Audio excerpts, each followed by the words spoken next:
Namo tassa bhagavato arahato samma sambuddhassa. Namo tassa bhagavato arahato samma sambuddhassa. Namo tassa bhagavato arahato samma sambuddhassa.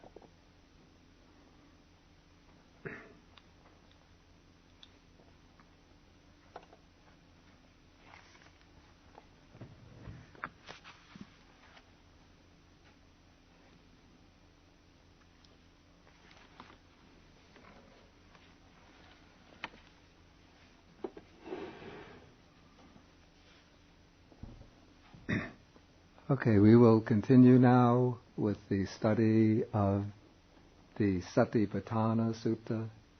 This is Sutta number 10 in the Majjhima Nikāya.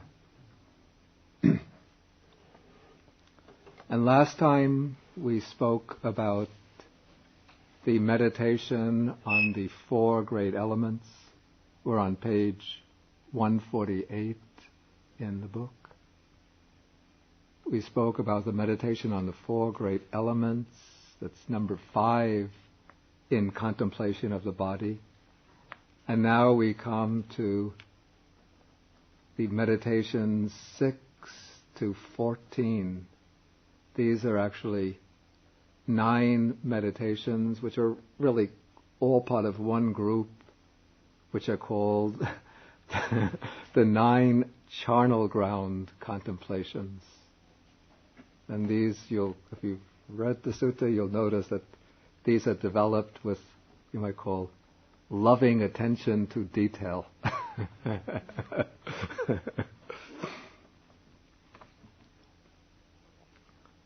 And it's rather difficult to practice these or to obtain a visual impression of the objects of these meditation nowadays, because we don't have the opportunity to see bodies in these stages of decay.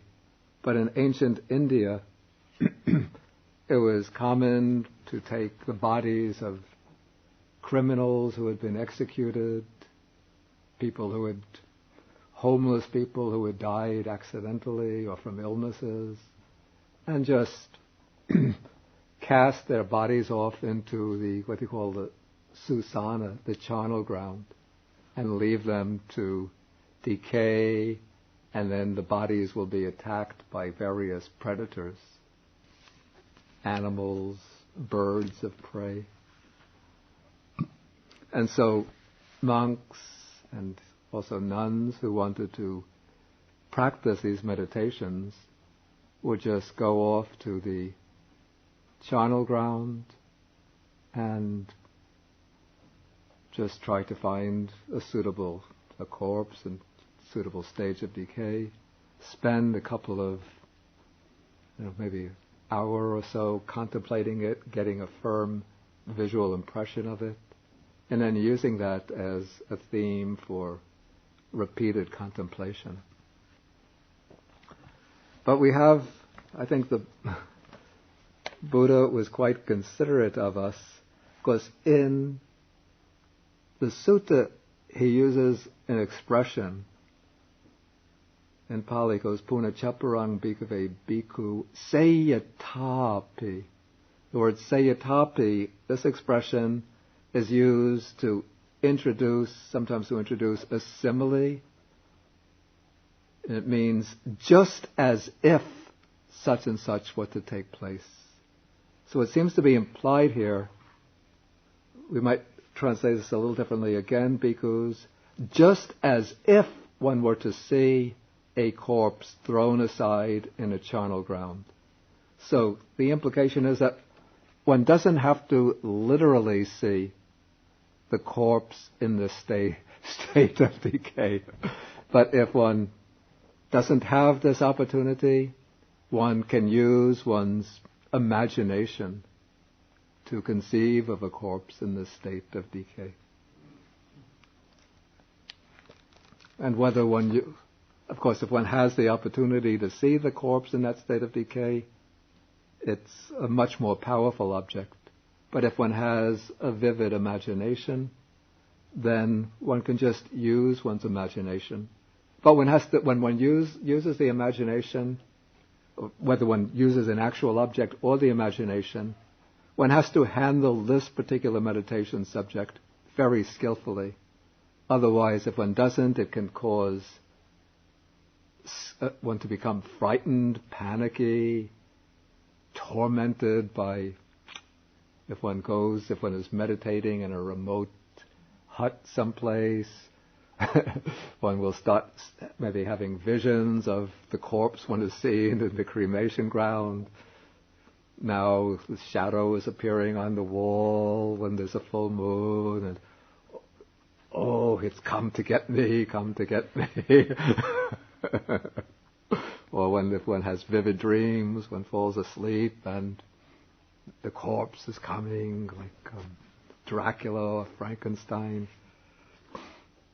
So one has to handle this meditation very, very skillfully. And I think it's not a meditation to begin with, or not to use until one really has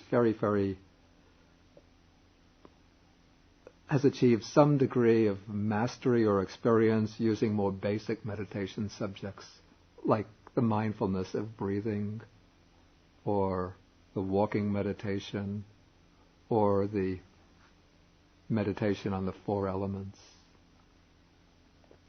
But this meditation is an extremely powerful subject to use if one uses it, I would say, sparingly and skillfully for several purposes.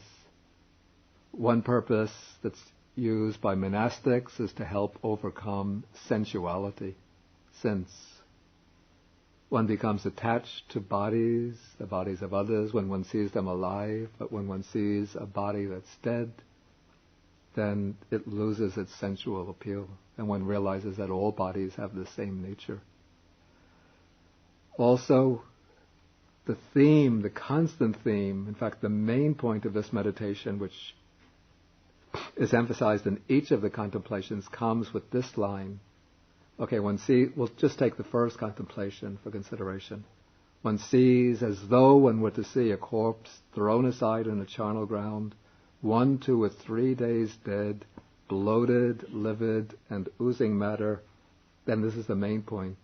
A monk compares this same body, that is one's own body, with that body thus.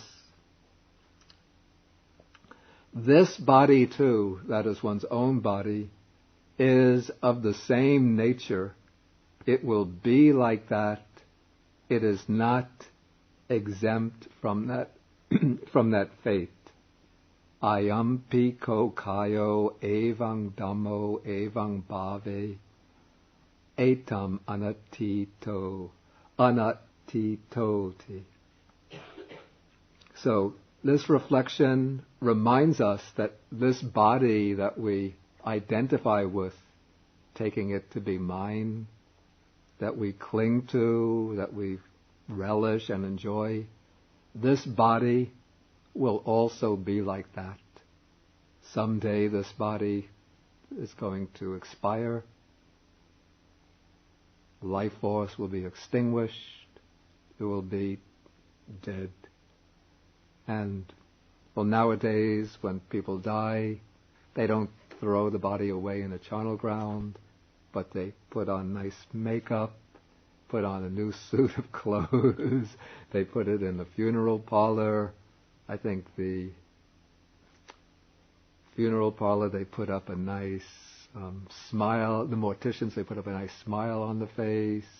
So it looks almost like a person has gone into a deep, peaceful sleep, and just if you wait a couple of days, then Uncle Fred is going to wake up and be back with us again, laughing, smiling, joking, eating, and doing all of the things that he did in the past. So we don't get the impression that the body is really dead. But when one sees it lying like that, in this state of decay, then one considers one's own body will be in such a condition too. then that helps to remove this attachment to one's own body and the delusion that through which we hold to this body as being I, mine, myself. Even though the sutta treats these 9 charnel ground contemplations as being separate contemplations, I like to see them as forming a sequence, because that's how you get the most, in my view, the most powerful message out of this series, by seeing them as describing a sequence, so that one goes from the body after it's 1, 2, or 3 days dead. Then the next stage, you have the body. This is in paragraph 16. It's being devoured by the animals, the birds of prey, crows, hawks, vultures, by animals, predators, cows. I'm sorry, not cows. How did I get cows there? Dogs, jackals, and various kinds of worms. Again, one sees the body being devoured by those creatures, and then one thinks, my body too is going to be devoured by creatures like that. This body is food. Then one goes to the next stage, when the body is what's left of the body, the skeleton with some flesh and blood on it, held together with sinews. Then all of the flesh has been eaten away, decayed. There's just the skeleton, still smeared with blood, held together with sinews. Then there's the skeleton, no more flesh and blood, just a plain skeleton held together with with sinews. Then the next stage, I guess the sinews have decayed and maybe some animals have pulled the bones away, so now the bones are scattered in different directions, so that even the impression of there being a skeleton is now vanished, and it's just bones, different bones here and there.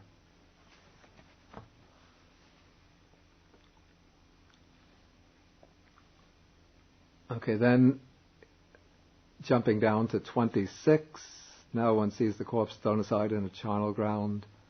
Bones, they're bleached white, the color of shells. Just the bones, the color of shells. Now, there was a mistake here. Yeah, then the bones heaped up.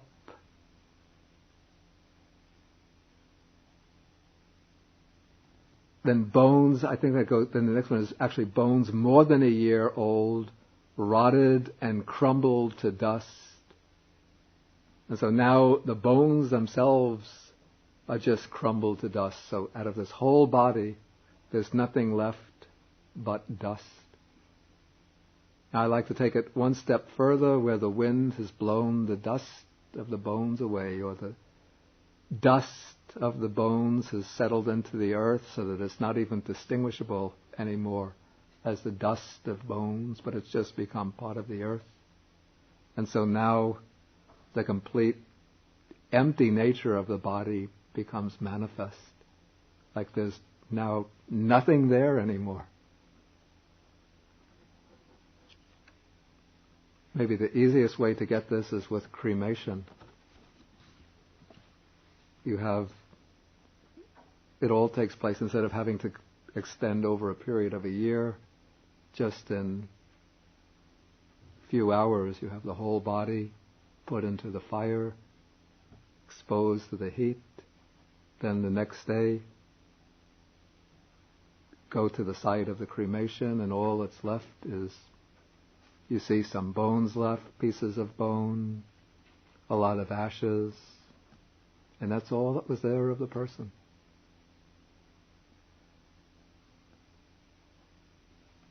Where is the person gone?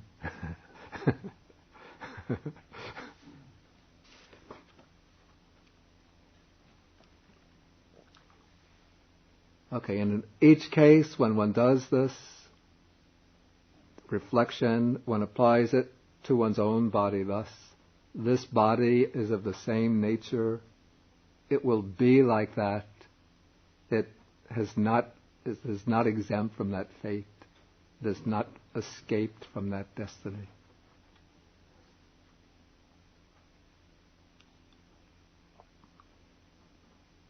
Okay, so in this way, the Buddha goes on, one abides contemplating the body as a body internally with regard to one's own body.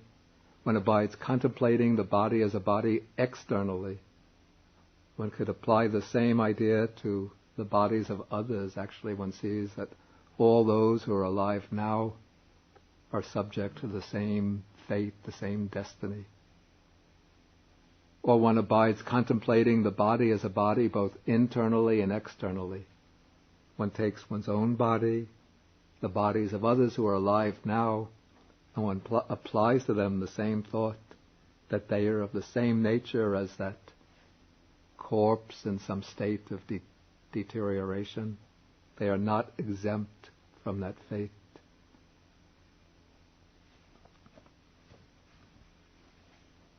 Then actually, as one goes on contemplating in this way, since one is doing this in a framework, we call this in a framework of total mindfulness and clear comprehension, eventually we will build up what I would call the force of mindfulness and clear awareness, so that one could just then focus upon this body itself and contemplate the nature of arising in this body, the constant arising, origination of this body, and then the constant passing away or vanishing, destruction of physical components within this body. And one abides contemplating in the body its nature of both arising and vanishing. That is, in succession, one contemplates both arising and passing away. Then one comes to the mindfulness, the awareness. There is a body simply established within oneself to the extent necessary for bare knowledge and continued or sustained mindfulness.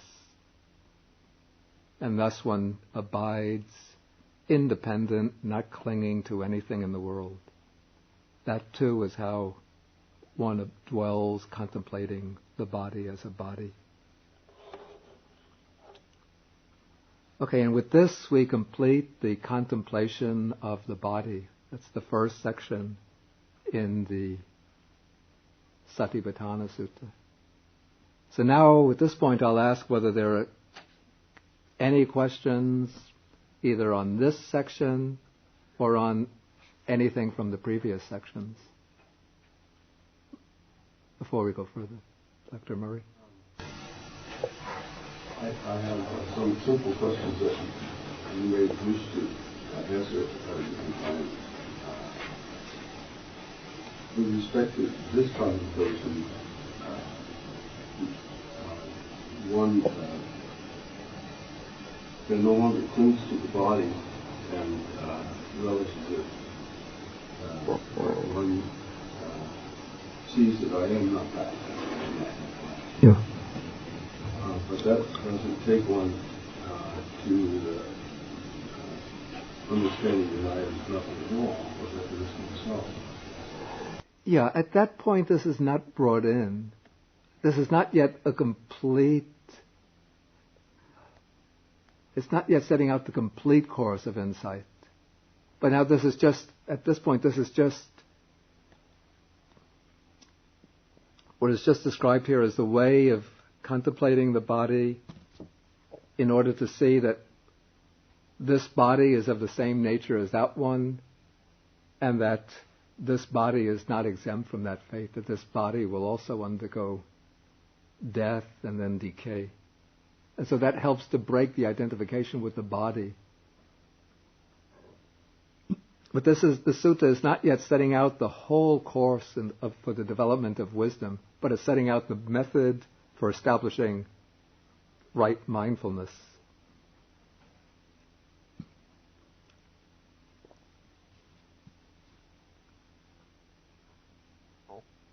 And we have to remember that right mindfulness is just one factor of the Noble Eightfold Path. And so it has to be, right mindfulness has to be integrated with right view or right understanding, and that will include the right view of insight, not simply the conceptual right view that one uses at the beginning of the path, but the right view of insight that arises when one applies this examination, investigation to all of the five aggregates, contemplating them all as impermanent. Then from the impermanence of the five aggregates, one can come to the selfless nature of the five aggregates.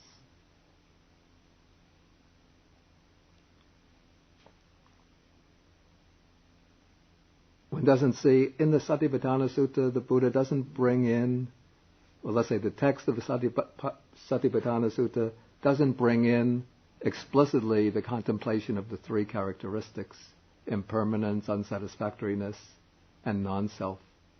But I would say that they are implied by the contemplation of arising and vanishing, arising and passing away. That is the doorway, the entranceway to the understanding of impermanence. Then from other suttas, one could understand impermanence as either the direct doorway to the understanding of non-self, or else a little more indirect route, impermanence to unsatisfactoriness or suffering, then impermanence and suffering together leading into non-self.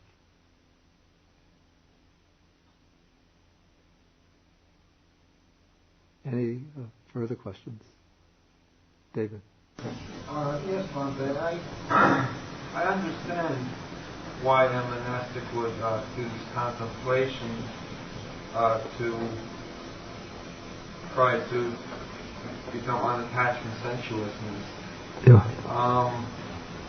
The thing is though, I kind of have I can understand that, but I kind of have a very difficult time with looking at another person, say, as a body that's going to decay, and rather than use my perception, see that person as beautiful, which is really what I want to see. And I don't see that if I see it as an impermanent. Well, impermanent doesn't bother me, but something that's going to decay and get ugly and get I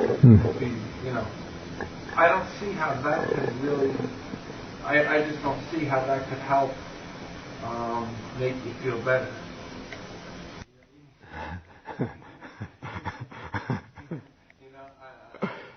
The object isn't really to help you feel better. If you want to feel better, there are many, many other ways to go about it. But I'm saying, when you're living life and you it's impermanent and everything, but I mean, you like to enjoy. I understand the impermanence about being unattached from impermanence. Do that because that's difficult. When somebody dies, people have a lot of problems with that. So I understand that. But it seems to be like a division for me, like two different sides of it that I can understand, but I can't just lean towards one. It's also, I have to say, it's not a method of meditation that's to be used in an obsessive way. It's, I would call it a therapeutic meditation, to be used for the specific purpose of helping to reduce and eventually to break the attachments.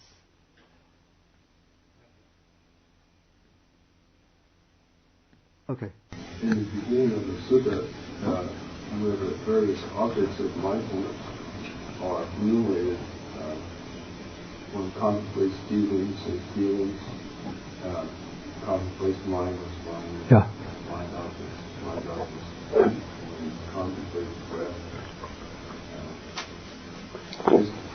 Can this be used to bring one? Are these exercises that one sits to perform separately, or are used aspects of the awareness that one should have at all times. Are you talking how to come into the present moment? Are you talking about all four foundations of mindfulness?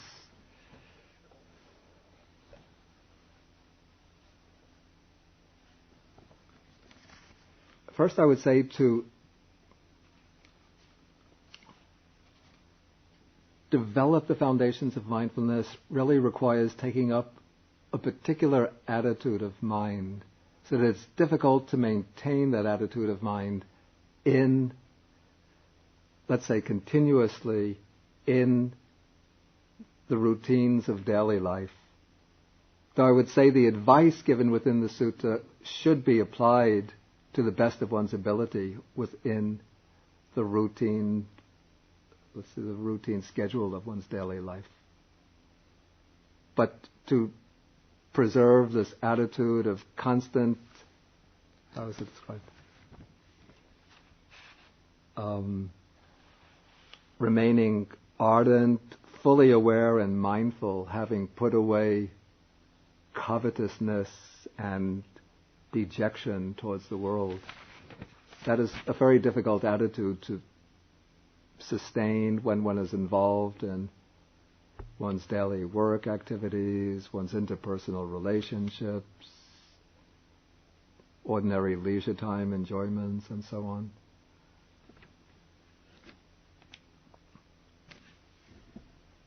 And so it presupposes for constant development that one has withdrawn from active engagement in the ordinary activities of the world, and that one is devoting time specifically to developing this particular framework of mind, this particular attitude of mind.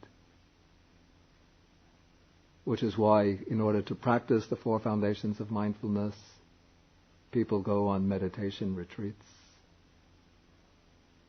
Because it's only in the setting of a retreat that one can build up the momentum in order to understand how these four foundations of mindfulness are to be practiced consistently. But once one gains that experience, then one can have some knowledge of how to apply it within daily life. And particularly the advice on what's called clear comprehension or full awareness, that gives some indications of how one is to apply mindfulness in daily living. And so one can, to some extent, try to apply mindfulness in everyday life. One way to do that is to have a daily meditation practice. So one has certain periods each day that one sets aside specifically for practicing one of these meditation exercises. Usually people will take something like mindfulness of breathing.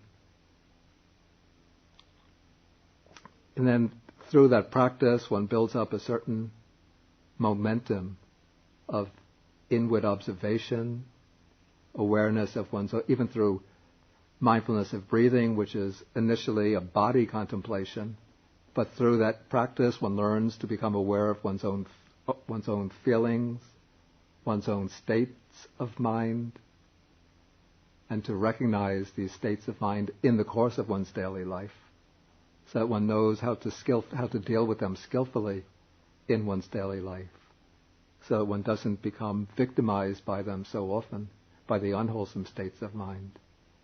And so even in the little interactions of day-to-day life, in moments of leisure in day-to-day life, one knows how to turn the mind skillfully to one of these objects of mindfulness and use those little periods of leisure, of non-engagement, in order to develop further one's mindfulness and attention to that primary meditation object.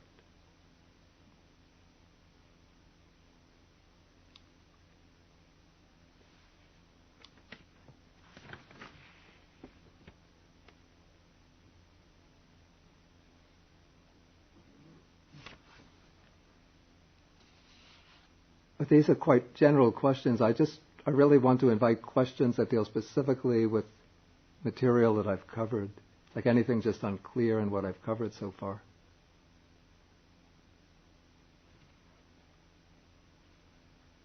Okay, then shall we go on to the next major section?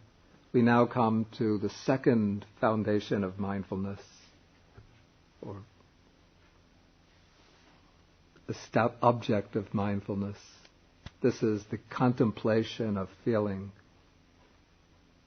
We're in paragraph 32 now. How does a monk dwell contemplating feelings as feelings? Here, when experiencing a pleasant feeling, a monk understands, I feel a pleasant feeling.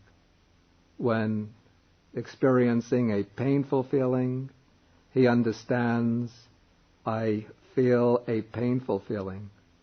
When experiencing a neither painful nor pleasant feeling, he understands, I feel a neither painful nor pleasant feeling. Okay, now we come back again. When feeling a worldly pleasant feeling, he understands, I feel a worldly pleasant feeling. When feeling an unworldly pleasant feeling, he understands, I feel an unworldly pleasant feeling. When feeling a worldly painful feeling, he understands, I feel a worldly painful feeling. When feeling an unworldly painful feeling, he understands, I feel an unworldly painful feeling. When feeling a worldly, neither painful nor pleasant feeling, he understands, I feel a worldly, neither painful nor pleasant feeling. When feeling an unworldly, neither painful nor pleasant feeling, he understands, I feel an unworldly, neither painful nor pleasant feeling.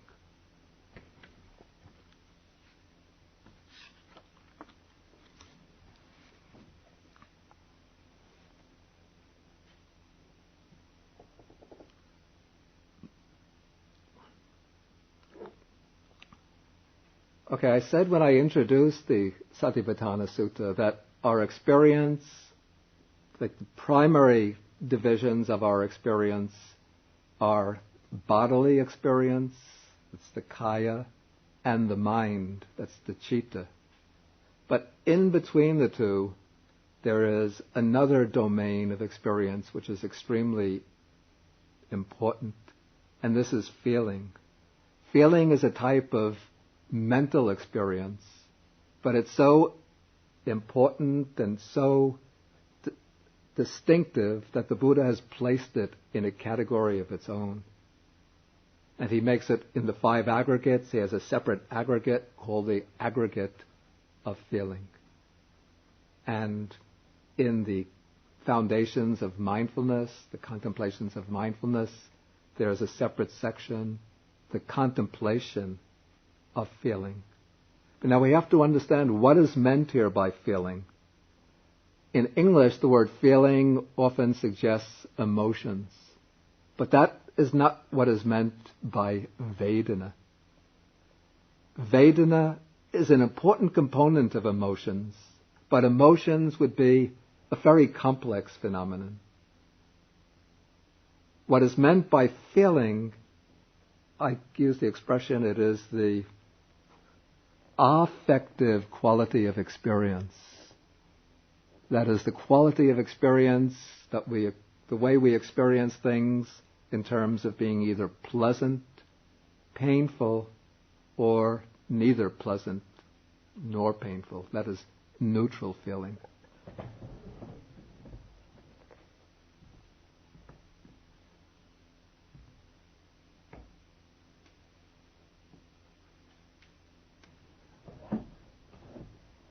And the reason why the Buddha gives so much attention to feeling is because feeling is, we can call it like the trigger which sets off many more complex levels of experience.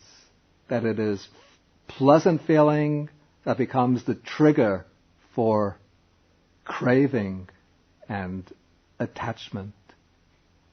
And so within the formula of dependent origination, the 12-factored formula of dependent origination, the Buddha says that conditioned by feeling, craving arises. That is, specifically, usually it is pleasant feeling, enjoyable feelings that set off, that originate craving, because one craves for pleasant feelings. Then painful feeling, when unexamined, not treated with mindfulness, becomes a trigger which sets off aversion, dislike, hatred, anger, irritation, annoyance. And neutral feeling that's neither pleasant nor painful, is a trigger that sustains a state of dull equanimity, dull indifference, apathy, this kind of complacent settling into to a complacent acceptance of the present without any sense of inspiration, without any urge to change, to develop oneself.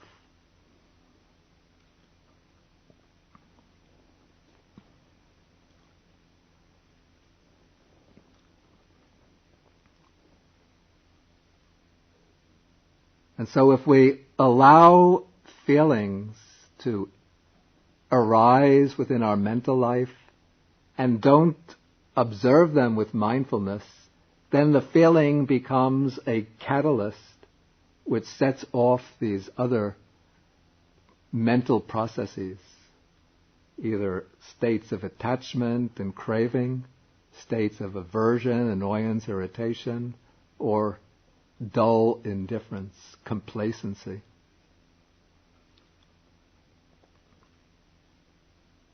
And therefore the Buddha has taken feeling and put it into a separate category and made it a separate domain of contemplation. And by treating feeling as an object of mindfulness, on the one hand, we're able to prevent feeling from setting off these unwholesome mental processes.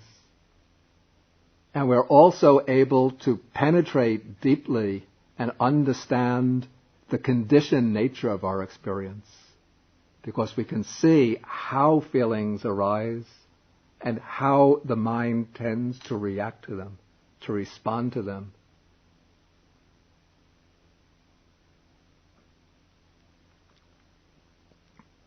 And then by observing, continuing to observe feeling, one can gain deep insight into the nature of experience itself.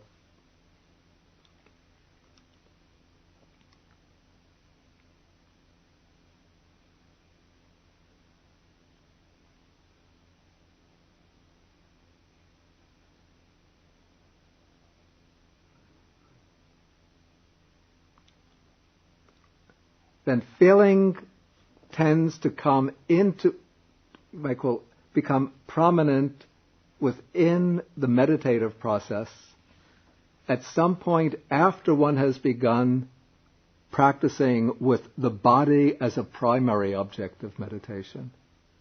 Of course, there are I should say that the Sutta, the Foundations of Mindfulness, it sets up a framework within which one could devise hundreds of different systems of meditation.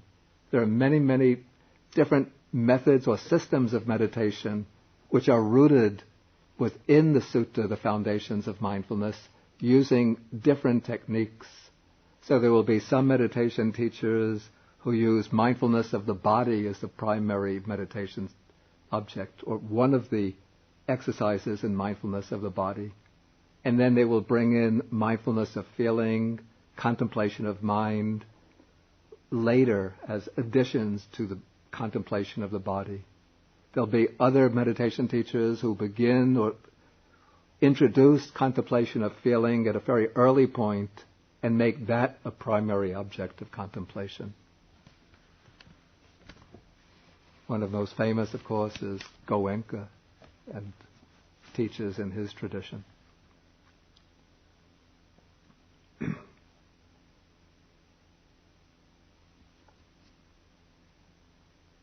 And so what will happen usually when one is beginning to practice meditation intensively using one of the body objects of mindfulness, for example, mindfulness of breathing, or it could be the rising and falling of the abdomen, after some point one will notice pains begin to appear in the body, and pains become more and more prominent.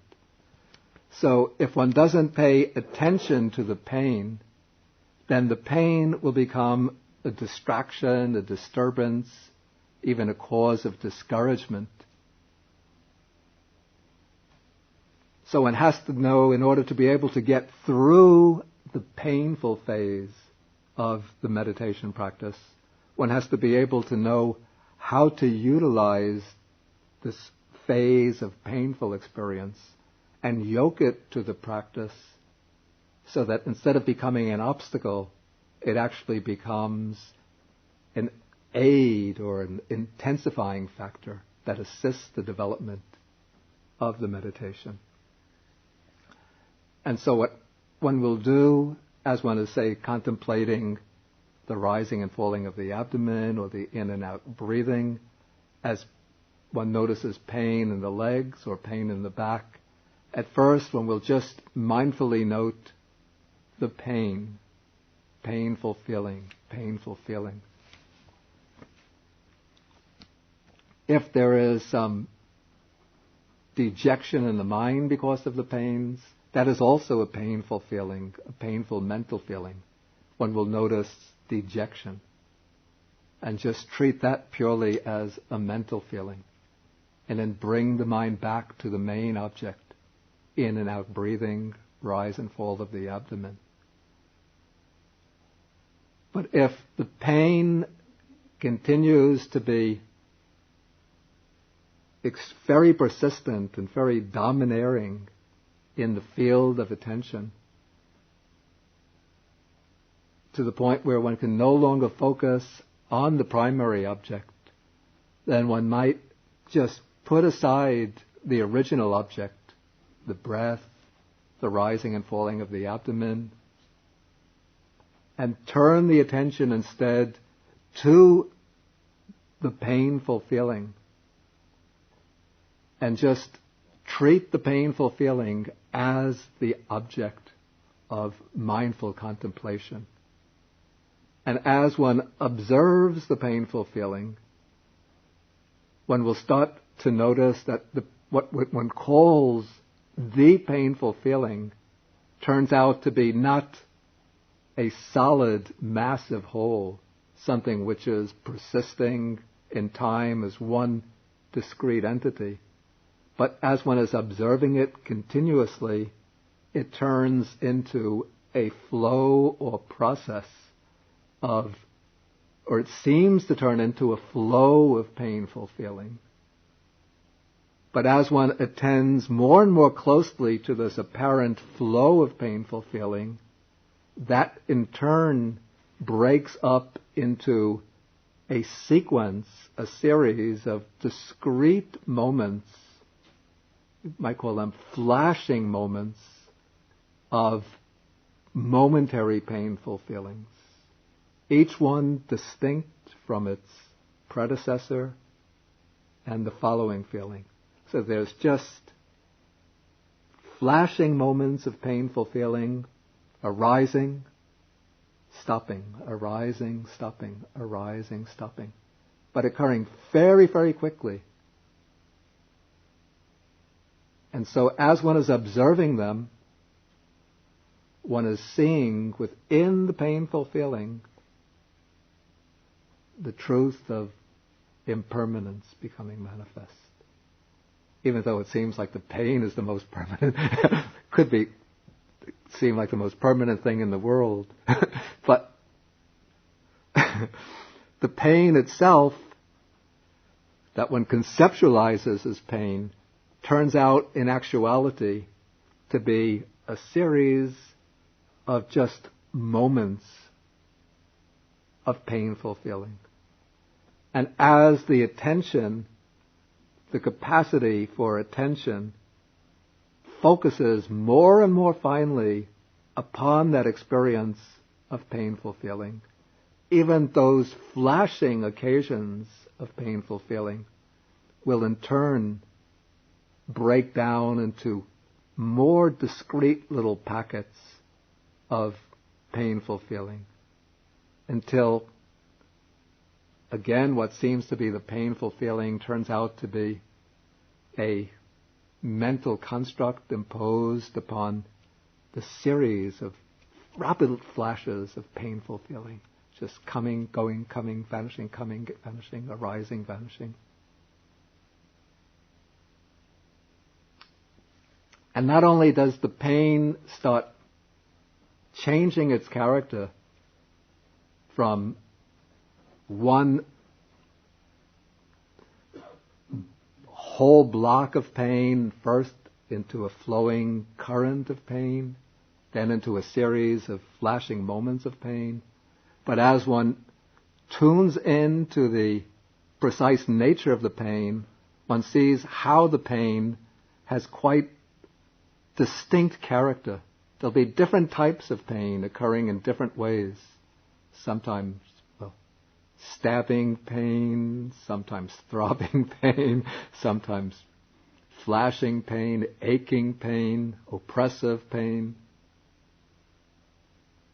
cutting pain. But one can use these labels just as a way to observe the pain. And as one is observing it, turning it into an object, it ceases to be something that oppresses and torments one. But it becomes an interesting object of observation, just like looking at a distant planet through a telescope, or maybe some species, some cell, some species of microscopic animal life under a microscope. And so one examines all of the different flavors or textures of the painful feeling. And one notices that from moment to moment, or from occasion to occasion, the textures, the flavor of the painful feeling will change. That also brings into the field of awareness the characteristic of impermanence. And then if one persists, after some time, the painful feeling itself will stop, and the body again settles into the new posture, and the mind can go back to the primary object. And when this happens, and the mind becomes strongly concentrated, then there will arise feelings of pleasure, pleasant feeling. And then that, if it's allowed to go unexamined, can become, again, a danger in itself. That one gets carried away by the pleasant feeling, rapture, bliss, joy. And then one tries to hold on to it, to cling to it. And when that happens, then one has become, again, a victim of craving or attachment, but this time to a spiritual pleasure. In fact, when one tries to hold on to that pleasure, that causes the pleasure to diminish, to decrease. And so one has to note when pleasant feeling arises, one just notes it as pleasant feeling and lets go of it.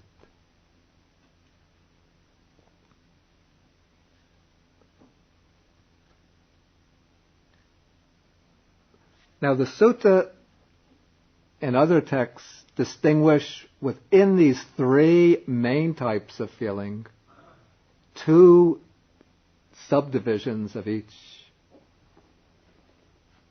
In Pali, these are called sa misang vedanang and near amisang vedanam. The word amisang means something like, literally it's like flesh or meat.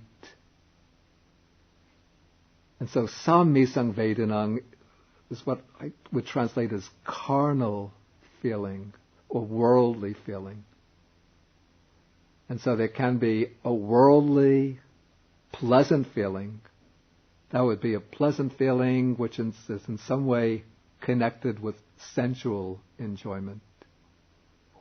A worldly, painful feeling would be a painful feeling that arises from a failure to obtain some object, some worldly object that one wants. And then the neutral worldly feeling, that would be this feeling, this neutral feeling of dull indifference. This feeling neither pleasant nor painful, but just a kind of dull settling back, apathy, indifference, complacency, a kind of feeling accompanied by a sense of complacent acceptance of the status quo.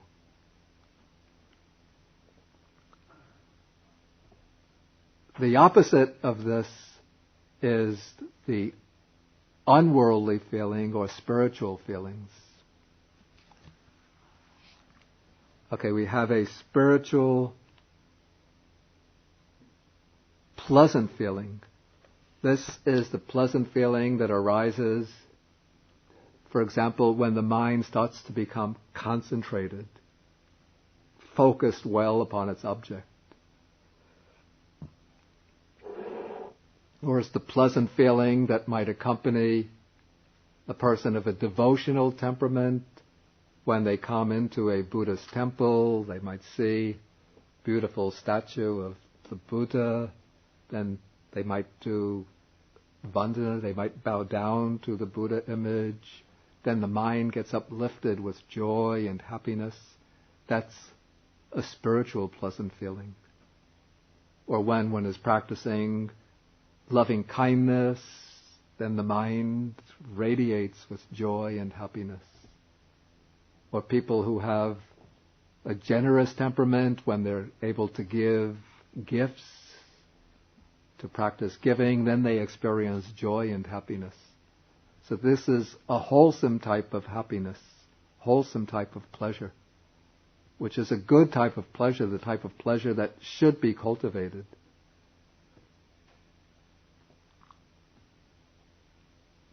And similarly, painful feeling also has this twofold distinction. There is the worldly painful feeling, the painful feeling when one fails to get what one desires. But there's also a spiritual painful feeling. That is a painful feeling, say, when one is aspiring to higher states of consciousness.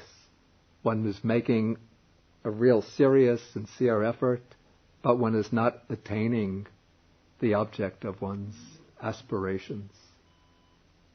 Then one feels some urge, some yearning, some longing to reach these higher states.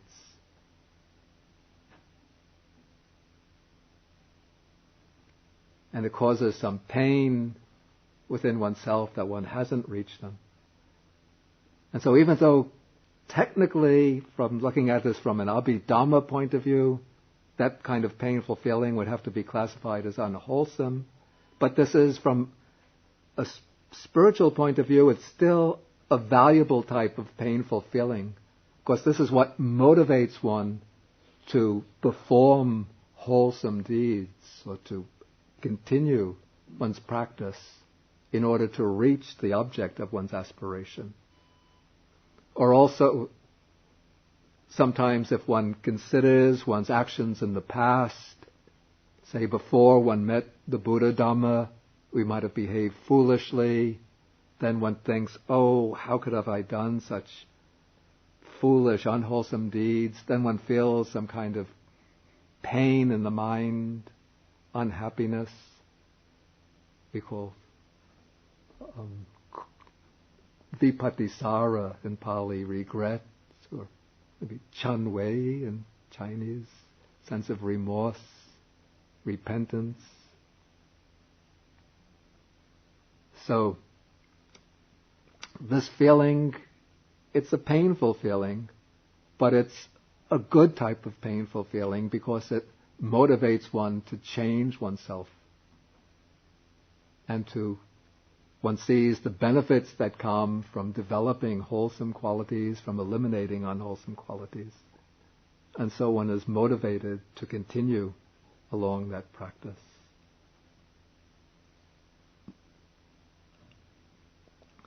The feeling that's neither pleasant nor painful, this is very subtle because this is a very tricky area because this type of feeling, it's very subtle. Not so easy to notice the neutral feeling. And so in our day-to-day life, we experience this neutral feeling many, many times. But if we're not mindful of it, not aware of it, we easily just settle back with this complacent acceptance of the status quo, not wishing to change ourselves, not wishing to change the things around us for the better. And if one attains the wholesome type of neutral feeling, the state of inner equanimity, but one doesn't recognize it as such, then one could develop a subtle attachment to that equanimity, not recognizing that even that neutral feeling is impermanent.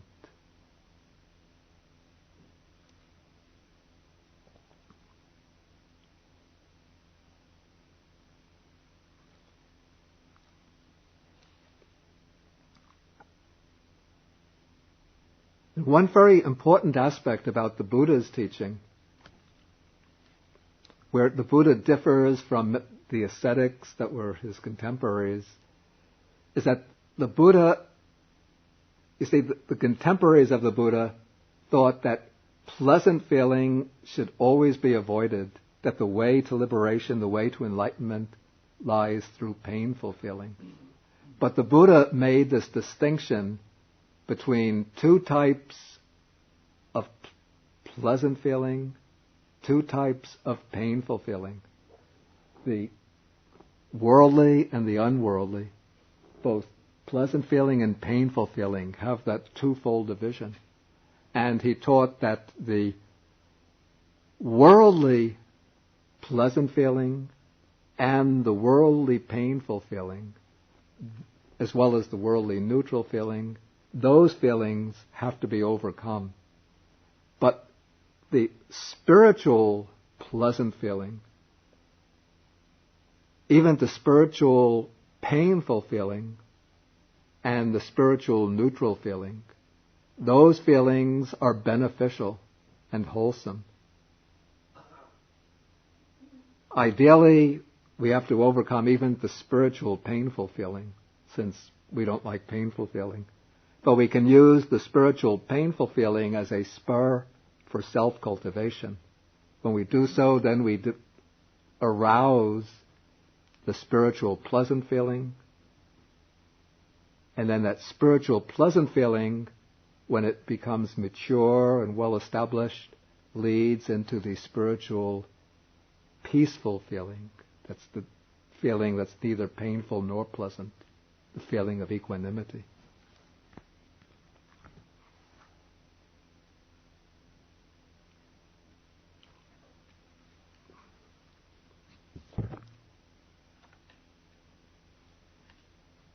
Okay, so the practitioner here, the monk that's being described in the sutta, whenever one feels one of these feelings, one recognizes that one is feeling that feeling. If one is using the body as a main object of meditation, one would not start turning to the feelings whenever one is feeling one of these feelings, because one is always experiencing one feeling or another. But whenever one of these feelings becomes prominent, then and impinges on the field of awareness, then one would turn one's attention to that feeling and take note of it, then bring the mind back to the primary object, the bodily object. But if that feeling becomes very prominent, then one can turn one's attention full force onto the feeling itself and make that an object of observation. But there are certain systems of meditation which use a bodily contemplation like mindfulness of breathing just as a way to settle the mind.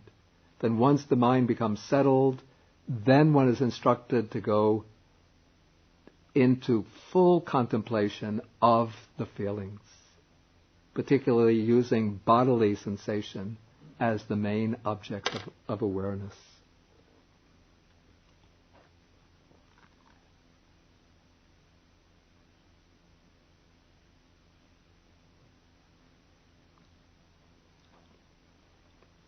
And so in this way, now we come to the insight portion, paragraph 33.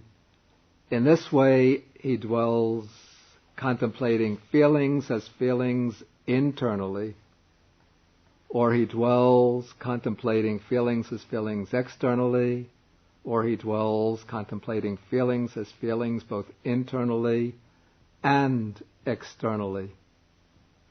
Now this paragraph raises an interesting question. How does one dwell contemplating feelings as feelings externally?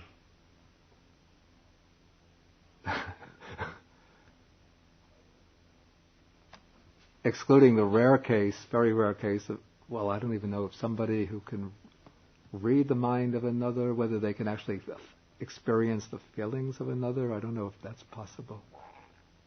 Unless one has very extraordinary capacity of reading the minds of another. But let us say, I mean, that's a very rare exception, even a person who has that ability, but ordinary practitioners, and this advice is given for ordinary practitioners, how does one contemplate the feelings as feelings externally? Contemplating feelings of others.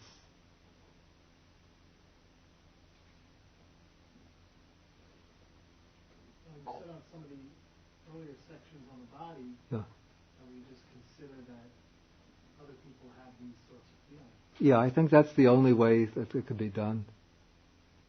It's just to consider that I myself am not the only one who's experiencing these feelings, but all other, because thought with human beings, are also experiencing pleasant, painful, neutral feelings. I guess you can ask the guy next to you, how do you feel? Well, if you're at doing a silent meditation course, then there's a monitor, a teacher saying, I told you not to talk. You're not supposed to talk. What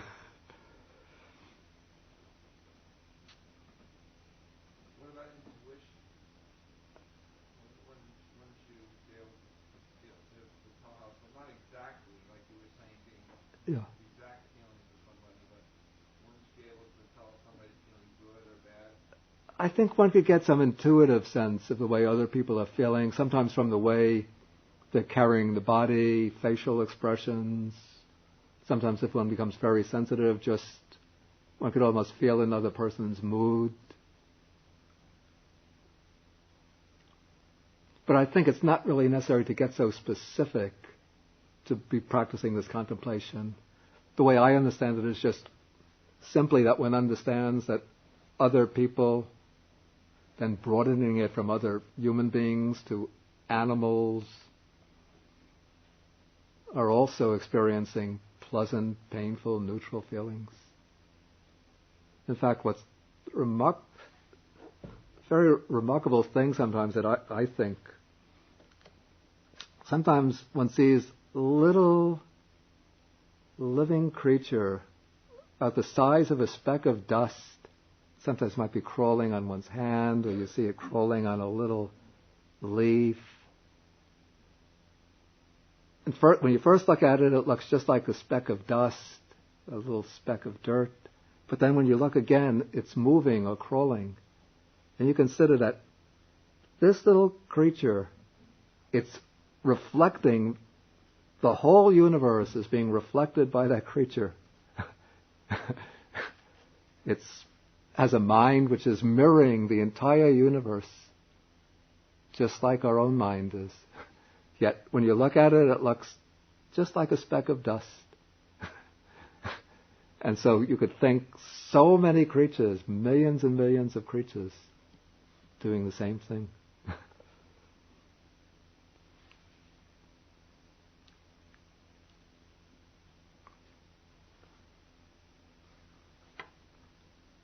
Okay, so then one considers others having the feelings. Then one goes back and forth. This is contemplating the feelings as feelings both internally and externally.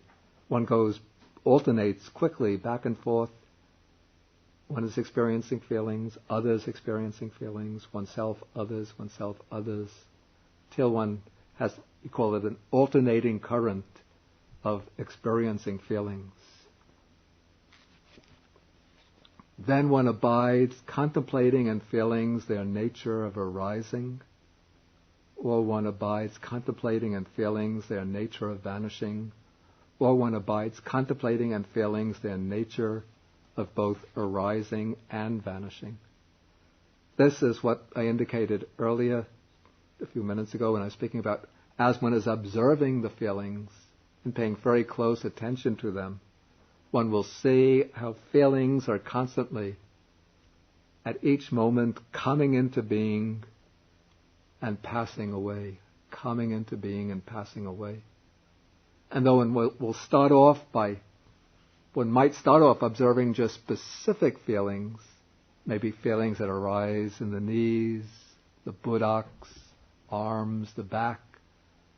But when the mind becomes very sensitive, one can then extend that awareness globally over the whole body, scanning the body from the top of the head right down to the soles of the feet, and experiencing feelings in every part of the body, the subtlest parts of the body, even the back of the earlobes, the inside of the toes. There are feelings in every part of the body constantly that we're not aware of because the mind is not sensitive enough to feel them. But when the mind becomes very sensitive, one could put one's attention into these areas, that hidden areas, and one will feel a mass of feeling in those areas arising and passing away. And so then one can take the body in globally as one whole, this mass, I call it like an atomic mass of feelings, always arising and passing away. Okay, and then at a certain point, one can even drop the distinguishing of feelings as pleasant, painful, neutral. Stop observing the arising and vanishing, but one becomes simply mindful that there is feeling taking place, simply to the extent necessary for bare knowledge and constant, repeated mindfulness. I think it's at this stage that one is simply aware of feeling as this impersonal phenomena. One is not identifying with the feeling, not taking the feeling to be I or mine, but aware simply that feeling is taking place. And in this way, one abides independent, not clinging to anything in the world. And that is how a monk dwells contemplating feelings as feelings.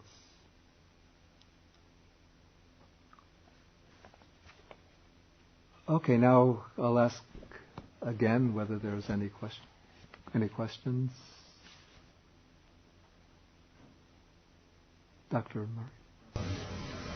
When you gave the example of observing the light and the small creature, the size if you contemplate, as contemplating, part of contemplating feeling externally, Well, we don't usually... I don't do that as an exercise in meditation. It was just something that occurs to me when I see a little creature that small. If the whole universe is reflected in that light, that sounds to me like the notion of the never ending.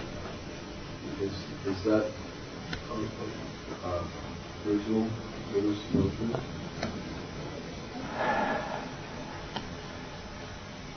The idea of Indra's net, it's not explicitly developed within the Pali Suttas.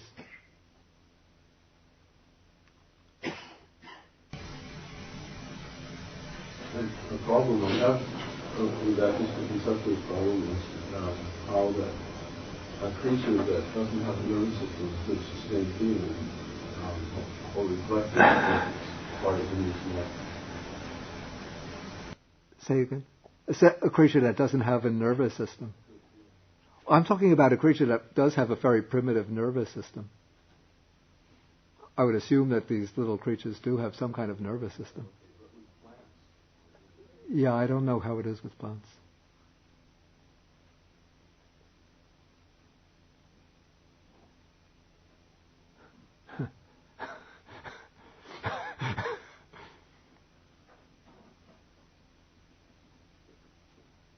There were experiments.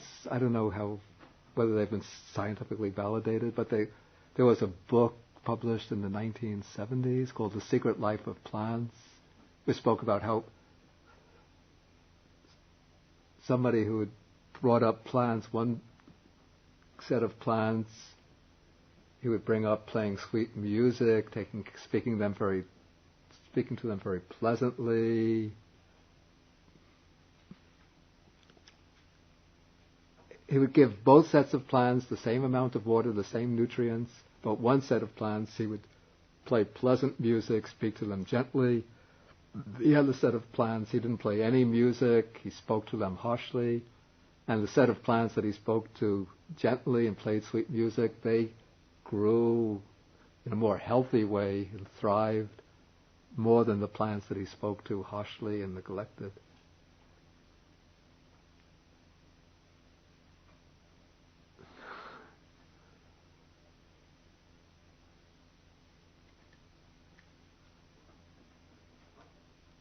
I only know the contents of the book by hearsay. I didn't read it myself. It makes sense to me. It doesn't mean that the plants have consciousness, but in some way they're sensitive to the way they're treated. Any further questions on the sutta? Yeah. Yeah.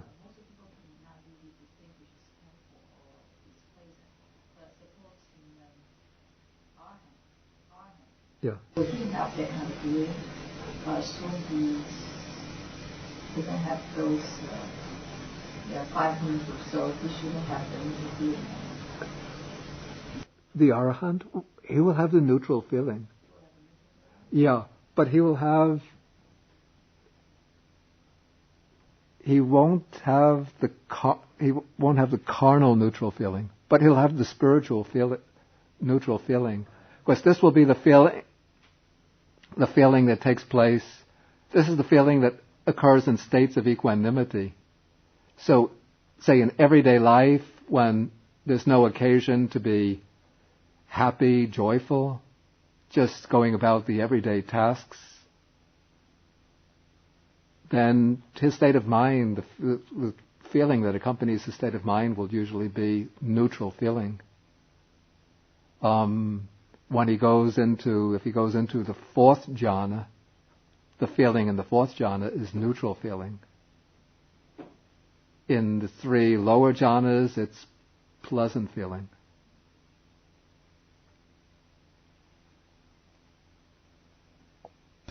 I thought you were saying that feeling is it's physical feeling, physical sensation and contact. So there's. So the Buddha had his foot was injured. It was a painful feeling. Yes, the Buddha had. Is that the same feeling that we're talking about? Yeah, it's the same feeling. It's a neutral feeling. I'm sorry. in the case of the Buddha getting the foot injured, it's a painful feeling. I'm not sure what you mean in this conversation, saying that an arahant would always feel neutral feelings. Did I say that he would only feel neutral? No. No, I said when he goes about his day-to-day activities, generally he'll feel neutral feelings. But he can feel painful feelings, painful bodily feelings. He will not feel, there are two types of painful feelings. Painful mental feelings. These are feelings that we can call states of sadness, sorrow, dejection. Sadness, sorrow, dejection. The Buddha, the Arhats, will not experience those feelings. But as long as they have a body with the sense faculties, they'll experience painful feeling. That's inescapable as long as one has a body. They can stub the toe, the Buddha got hit by that sharp rock. Shaving, they can nick themselves and they'll experience pain.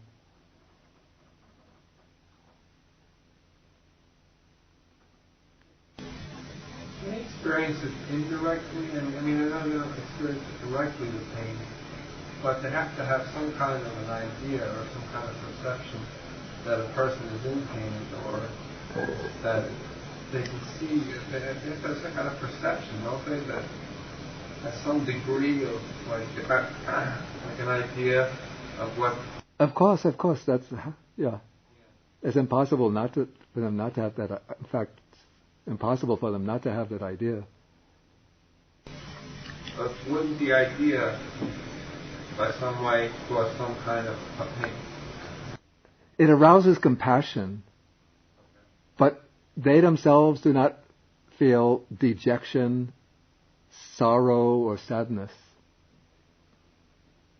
But there's an empathy that comes with, that's the nature of compassion, so that they can feel, in a sense, empathy with the sufferings of others. But for sorrow, sadness, dejection to occur within one's own mind, it requires like some adherence to idea of self, some nucleus of the sense of I around which that feeling can crystallize, congeal. Okay, we're going to have to stop now. It's getting late. So we do the dedication of the merit, sharing the merit with the beings in the other realms.